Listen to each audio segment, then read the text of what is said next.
Well, Yeah, what role did your mentor play in clearing this exam for you, and how important this was? so one thing, right? Again, Sebastian, if you are thinking that you will join the Flow Republic and he will teach you what is signal sign on, what is no, that's not going to happen. That is the most important thing. I see people join and they get disappointed.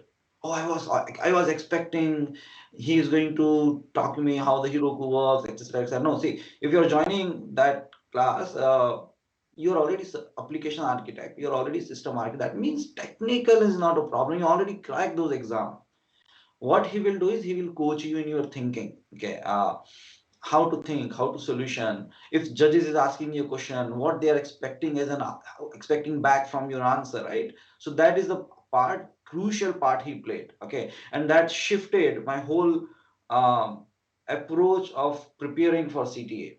And I think that is the most important success.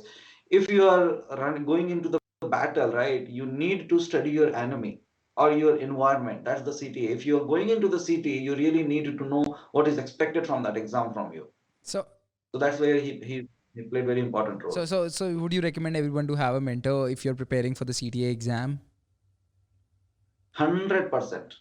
And when I say mentor, it does not has to be the paid mentor. It can be someone in your company, someone in your ecosystem, right? Again, if you're expecting me on, hey, Jitendra, please become mentor. Again, it's very tough. Think about it. Where mentor means, if you're doing, of course, they will guide you, and if you're going on the mock, each mock, they are spending 2.5 hours, because as a judge, I have to listen your 45-minute presentation. Before that, I have to prepare also a little bit about the scenario that you're presenting. Then I have to be in Q&A. Then I have to give. So every session for the candidate is 2 hours. That's a huge time. So that is the reason I have launched Gang of Four, CTAG Gang of Four group Okay. between all four. If you want to be have, we cannot be the mentor, but we can definitely give you the feedback on your style, on your mock. So just reach out to the Gang of Four. The website is I ctaguf.com, will put that link in the ctagangoffour.com. description. What it is? CTA G4. GOF. Yeah, GOF, Gang of Okay, Four. GOF. So yeah, so we four friends who we were completely different time zone. One was in Australia, one was in UK, me in US. Only single time that would work between all of is two times, is a 7 a.m. my morning or 5 my evening. That would be sometimes 1 a.m. in the UK also, Okay. and then Australia early morning. But we all were dedicated. Like I said, we were all consistent, and that is the reason we all. I'm not saying that we are excellent in the technical, but we were very consistent in our effort. Even if anyone who is planning to go for the CTA exam anytime soon or even later, all what you would say is be consistent into your studies. Have someone working out with you for the same thing. I have a friend or someone like that. I have a mentor for sure, and just be consistent into your preparations and everything. And don't just do the certifications for the sake of doing it.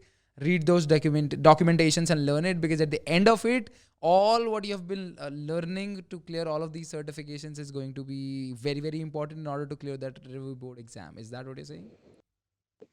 Definitely. And in any certificate fail, don't get demotivated. Okay. There is always lesson learned. If you pass everything in the first attempt, trust me, there is no fun. There's no Okay. fun. There's no fun. Even all the certificates that I have on the trailhead, you will see I have XYZ certificate. You might be thinking, oh, Jitendra has so many certificates. That trailhead does not show how many failed attempts I had on all those certificates. So fail always a success. Okay, you have to consider failure as a part of your success and journey. It's the beginning of your success. That's how I take it.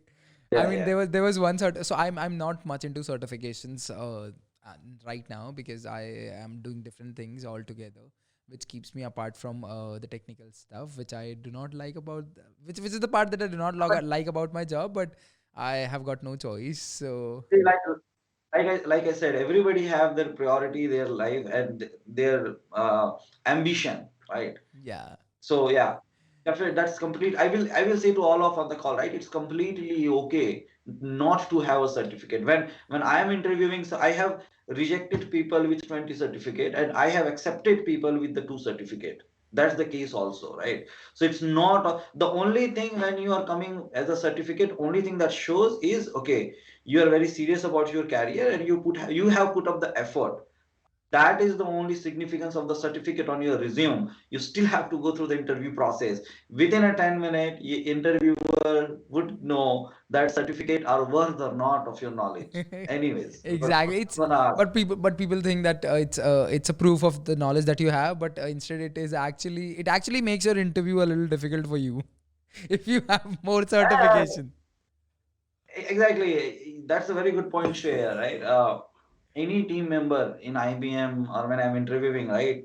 First thing I always ask them, okay, what are you capable of or what do you want, right? So let's say I have a 20 developer in my team, right? I very clearly ask them, hey, tell me where you are good in. Oh, I'm good in, let's say, Aura. I'm good in Trigger. Very good. And what do you want to do? Oh, I don't know LWC at all. I want to learn LWC. See, if you are very clear with your mentor or team, right? Then I have a plan for you, right? But you say, hey, I'm awesome in LWC. I can do X, Y, Z. Okay, this is the user story assigned to you. Do it in the next 3 days. You're gone, and that's where things get wrong. Don't overcome it. Okay, Yeah, if you transparency in the communication is a very important. it is very, very important. So initially, if you say all of these things just to make a right impression, you end up putting yourself in a situation where the expectations are automatically a little higher than for the other people from you. And if you're unable to meet those expectations, your graph goes like this. So yeah, it's a negative situation And, altogether. and again, no offense to anyone. Yeah, Okay, tell I'm me. just I'm sharing. The graph goes down. Okay, and that's where people start changing company in 8 months, 9 months. This is exactly what Again, no, happens. no offense. Okay, but that's my experience happened till this Yeah, I point. mean the Okay. people who are who try to fake it a lot are the ones who are not able to build those network or build those relationships with the same people for a longer duration. I completely agree with what you're trying to say. I didn't have the guts to say it out loud in here because I have not seen enough of those situations. But yeah, definitely you have.